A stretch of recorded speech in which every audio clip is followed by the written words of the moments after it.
Assalamu alaikum warahmatullahi wabarakatuh. Ashama arkafuni hordoftoota fi kabajamtoota sanyii mootii jira jirtu nagee keessani.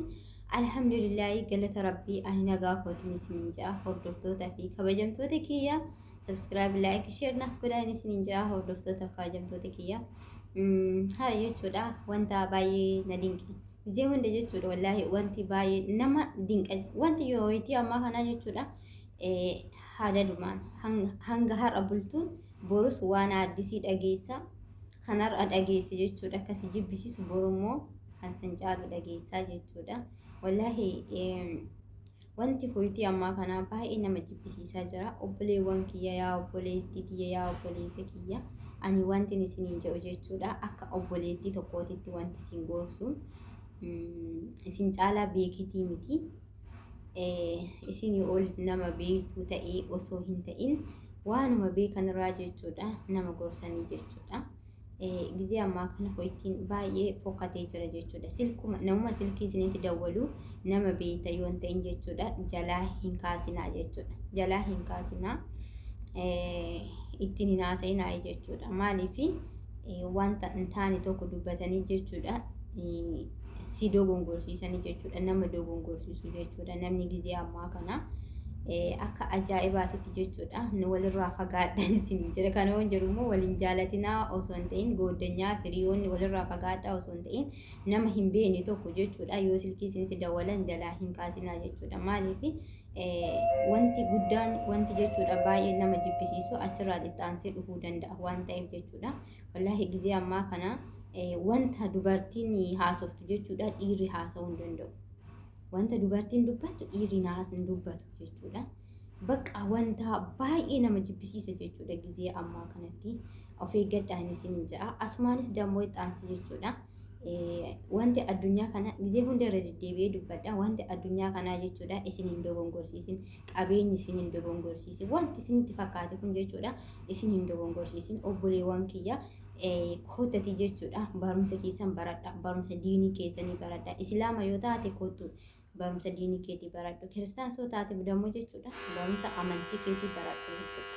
Barumsa amantii keetii baradhu. Namni jechuudha barumsa amantii isaa barate jechuudha. Fatanaa amantii makkam keessa iyyuu jiraatu jechuudha. Karaa sirriillee hin argita jechuudha achiini. Bakka waan hunda argita jechuudha. Akka nama jechuudha as taa'ee gamasitti jechuudha waan tokko ijaan daawwatu akkasitti jechuudha wanti hunduuyyuu wanti ulfaataa ta'e tokkollee jechuudha daawwataniituma bira taratanii jechuudha yoo beekumsa qabaatan. Hordoftoota kiyya narratti dawwalaniiti jechuudha addaan na kuchisiisanii dhiifama isiniin ja'a. Akkasii jechuudha amantii keessan sirriitti jabeessatii baradha jechuudha. Amantii baradha hagdaduma jechuudha. Namni jechuudha barumsa baratu jechuudha rabbii ofiitillee sirriitti sodaachaa deema. Maaliif waan hunda barataa deema jechuudha. Waan hunda wanta rabbii jechuudha waan hunda barataa deemta waan ta'eef jechuudha waan baratu san jechuudha sodaataa deemta jechuudha. Fakkeenyaaf jechuudha guyyaa duutii yoo ati waan akkanaa goote waan badii dalayti jechuudha. Kanatus nyaata waan akkanaatitu jira. Bakka hin barattaa jechuudha. Kana yoo baratte ati jechuudha waan badii dalaguudhaaf innaa jettu jechuudha. Wanti sun waan si afoo dhufuuf bakka waan sanirraa jechuudha waan hin taane sanirraa fagaataa deemtaa jechuudha.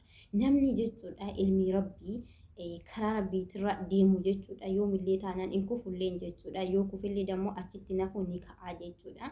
Kanaafuyyuu amantii keessan jabeessatii baradhaa jechuudha. Qabeenya tana gattanii biraa deemtanii qabeenyi homaa miti. Qabeenyaaf duukaa ifiigina. Qabeenyi ima duuka fiidan garuu qabachuu hin dandeessanii jechuudha.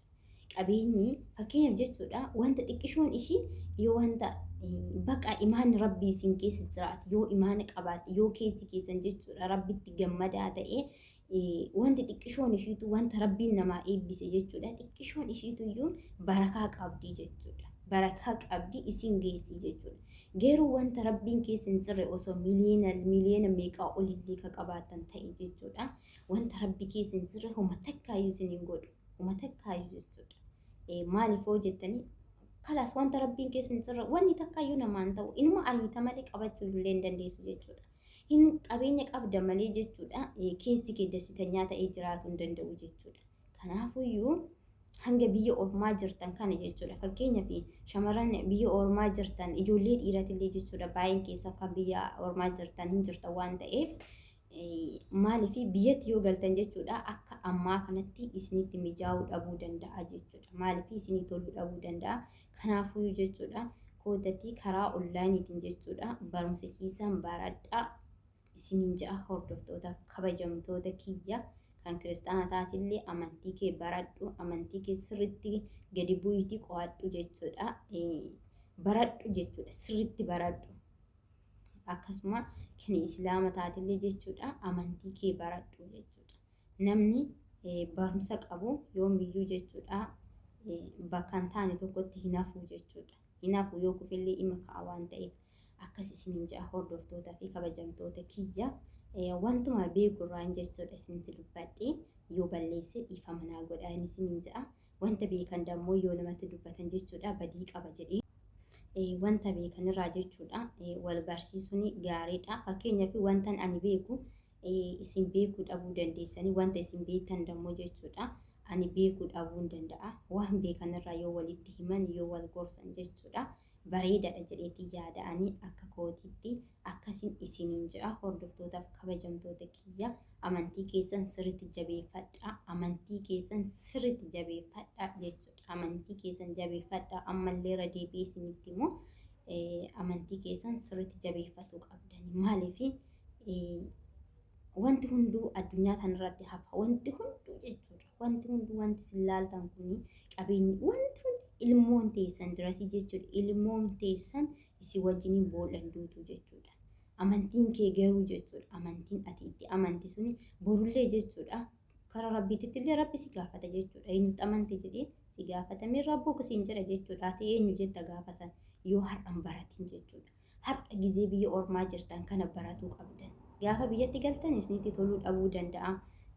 Jireenyi hin tolu jechuudha akka ammaa kanatti. Garuu amma jechuudha akka ajaa'ibaatti baratuu dandeessanii jechuudha karaa onlaayiniitiin sa'aatii barbaadda seentanii.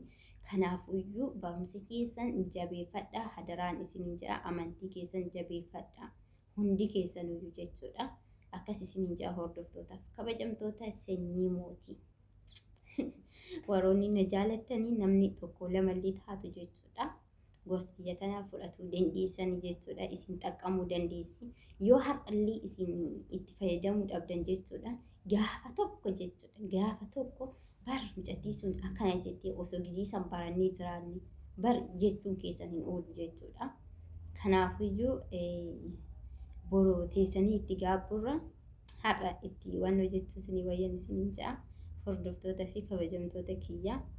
Akkasii warri na jaalattan subscribe like share naaf godhaa. Akiidha akka na jaalattan nan beeka. Nama xiqqoo yoo taate malee irra caalaan keessan na jaalattanii. Nama tokko yoo ta'e malee jechuudha nama injiraa miti namni tokko na jibbuu danda'a. Garuu irra caaliin keessan na jaalattanii jechuudha. Kanaafuu like naa godhaa. Isiniin ja'a na jajjabeessan isiniin ja'a. Badiyyoon qabaadhe badii tiyyarraa dammoo jechuudha. Gorsaatiin na deeffadha jechuudha. Malee maaliin qaba. Kanaafuyyuu yoo balleessitee jirta waan akkana naan jira isiniin ja'a hordoftoota kiyya. Fakkeenya wanta anatti bareedaa ta'ee mul'ate isinitti fokkachuu danda'a. Kanaafuyyuu badii tiyyarraa na gorfadha isiniin ja'a obboleettii ofii gorfatanii deeffatanii akkasii isiniin ja'a. السلام عليكم ورحمة الله. السلام عليكم ورحمة الله وبركاته. أمتك قالي أكم جرت النجاح خيسني بقنا قاف يا خيسن تاتني يروح ساخن يده. الحمد لله إن برا نجاح ندوريد. أبلي جنك جاك قالي حواس خيا ولا. يا أبلي تيجي يا أبلي زقي. بر أنسج على وانا تتات سنبيخو بر سماتو إفيقة وانا تتات سماتو إفيقة بكر رفت بك دوران ترت الرابك خيس سيرتو. سماتو إبّيخ مالي أنا سيبيخون دندو أنا قاري دايو أتي إفين جدّي خلاص أنا قاري سمان جامدة لكي أتين تنبدو سنجتشون دندو مالي سنجتشون دنديني خأبر بيخو بودا قوري جاتي أرمي مايتو ميشيو تكا جتشورا ميشيو مسلمة تكا تافانا معرفاتين إرقادة برسيتو تكا جتشورا أتي ديرا ميكو إسنين كوني إسيتان الرئيف إسي بيتمو إسين تون إفيتي agartee namni dhalanis diizaayinii dhiiraa qabdu jira. Maal jennaan gaasan uumaa isaatii isa gaafachuu dandeessan jechuudha. Dhiirtilleen ta diizaayinii dhalaa fakkaattu muraata dhalaa fakkaattu jira. Dhageessanii areedumatu adda baasa malee jechuudha. Garuu gabbaatanii paantii kaayyadhuutii nutti argisiisi wii. Mee amantii isii saniitu gartee akkasi gabbahuu san isiif hayyamamu. Maaliif waan hin taane haasoftan? Laa wallaahi isinirraa hin bareedu. Sanirraa hafe immoo suuraa gootaa tana. Isin ijoolleen Oromoo suuraa gootaa gaggaragalchitan. Irraa dhiichiftan akka feetan gootan mayitaa du'e qabrii keessa baaftanii jechuudha. Wallahi akka feetan gootan. Hajiru isin jalaan boo, kaduu isin jalaan boo. Goonni, hayyuu, shayini, wannummaan takka isinirraan haftu. Dhageessanii ammas ummanni gartee biraas ummanni garagalchite akka fedhe godha. Laal farda abbaan diikeen darbatee ambiti dhagaatti guurrattee kajaansan warra akka keenyaa kana jechuudha. Maaliif jennaani namni waa'ee ifiitu hin beekne waa'ee nama maal godhuu haasa. Namni gartee waa'ee ifii odoo waa'ee ifii beeytanii waa'ee keessan osoo beeytanii qasaman billa waa'ee namaan haasoftan turtan. Maaliif jennaani kaayoo hariiroo waanuma irra jirtu san wahuma irra guddatte wahuma gartee duraan irratti dhalattee guddisan dalayde malee biyya kana keessaa dhuftee biyyarraa baate waan lubbuun teessi feete hin dalaydu turte. Maaliif jennaani namni haadha abbaa ifiitiif kabajaa qabu, namni gartee rahima ifii kabaju, namni saba ifii kabaju, namni ifii ganda ifii kabaju, ganda ifii jaalatu, shanyii yookaan gosa ifii gartee jaalatee kabaju, waa hundatti akka saree maraattetti waa hunda harka naqaa hin deemu. Dhugaan jirtu kanuma jechuudha. Maaliif jennaani namni tokko yoo haadha abbaa ifii kabaje waan haadhaa fi abbaan ifii irratti guddisan abadan hin dagatu ture. Wallahi hin dagatu. Maaliif jennaani namni gartee asirraa dubbii bocalu jiru asirraa dubbii laaqu jiru akka fedhe ta'u jiru ijoollee kiristiyaanaati miti ijoollee musliimaati jechuudha. Isinuma kabiraati miti. Miqqanyaanis isinuma argitanii kanagaati isinuma jechuudha. Maaliif jennaani an waan akkanaatiif ani beeku hinaaffaa mataa isin koree ni maraattan akka taatan wallaaltanii. Wallahi oda gartee diinii islaamaa fahamtanii akkanan taatan turtan. Muuziqaa fi waan garagaraatiin diinarraa fagaataniiti sharrii fi gartee haasidummaan garaa keessan keessa guuttee garaa isin boqoysite jechuudha. Wallahi kanafsiyyaa ta'eetiif waa godhuu ifiifuu waa godhuu hin dandeenye rizqii rabbi siif kenne nyaattu ilma namaatitti haada biyyee foochateesse. Bara ifiifuu ifuu waa godhuu dandeessu oda ifii waa godhuu dandeesse laffaatee biyya kana keessan dhuftu turte. Rabbiitu rizqii ta'e bakka taana sii kaa'ee biyya ormaa kana keessa dhufte waan rabbi sii qoode fudhatu jirta jechuudha. Argitanii garuu immoo akkaataan isin itti jirtan haalli isin hojjechaa jirtan wanni isin dalagaa jirtan waan ijaafillee hin tolle dhageettiifillee hin tolle dubbiifillee hin bareenne jechuudha. Maaliif taha kun bar amantii ifiitirratti duula banuun hin barbaachisu. Aadaa ifiitirratti duula banuun hin barbaachisu. Dhageessanii isin inuu amantiitiif gartee aadaatu itti dhiisaadha. Haadhaa fi abbaa keessan kakaleessa gartee aadaa fi duudhaa irratti isin guddisan isaan arrabsu jirtan. Ifa nama arrabsu jirraaf ta'isanii miti. Wallaahi isaan arrabsu jirtan. Abbootii keessan kakaleessa aadaa fi duudhaa irratti isin guddisan arrabsaa jirtan malee nama arrabsaa jirtan nama waa tokko godhutti jirtan. Maaliif jennaani chaa jennaan harree gurri tokko jaanii miti. Odoo gartee kabajaadhaan gartee ka guddatu taate. Kabajaa gartee warri keetti guddisan osoo beekte gabbaatee warra kan kee xiqqeessitu ganda kee biyya kee rahima kee xiqqeessitu turte namni tokko gizee waa dalagu waa hunda gurra buran qaawaa gata fajaanii miti waa hafe waa dabre jecha kana nin jaa maaliif hin jaa maalitti hin jaa hoo je'ee namni firraa adda baafatee ilaala waahuma isiniif fakkaate waahuma isinitti tole. Wanni kun amantii tiyya tana jalaa balleessiti. Wanni tun aadaa tiyya jalaa balleessiti hin jettan. Ani garuu waan akkana taateef na dhibde wallaahi. Maaliif jennaan yeroo takka akkanumatti hin taa'ee isin tafakkura isinuma laala. Garuu waan isin akkana taataniif ni wallaale jechuudha.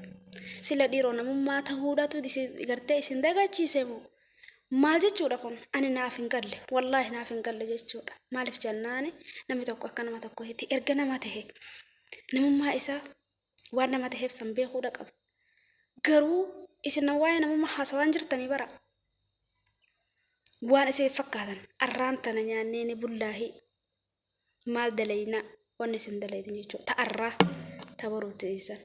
Garuu manni duniyaa gabaabaan kun maaliif akkatti isin sossoba qananiin akhiraa bar taduuti hin jirre tadullumti hin jirre tanin dhabaafiniin argadhaan hin jirre waan gartee asirratti dalagattee deemte hasan dhayxee baankii qaalii sanii baafattu jechuudha. Dhuma hin qabdu barsan garuu waan guyyaa tokko yoo arrafit burukateessetti yaaddu. Kanaaf jettee amantii tantee maaliif xiqqeessita? Haadhaa fi abbaa kan kee kabajaan si guddisan san gatii isaanii maaliif gabbuufta? Wallaahi ajaa'iba.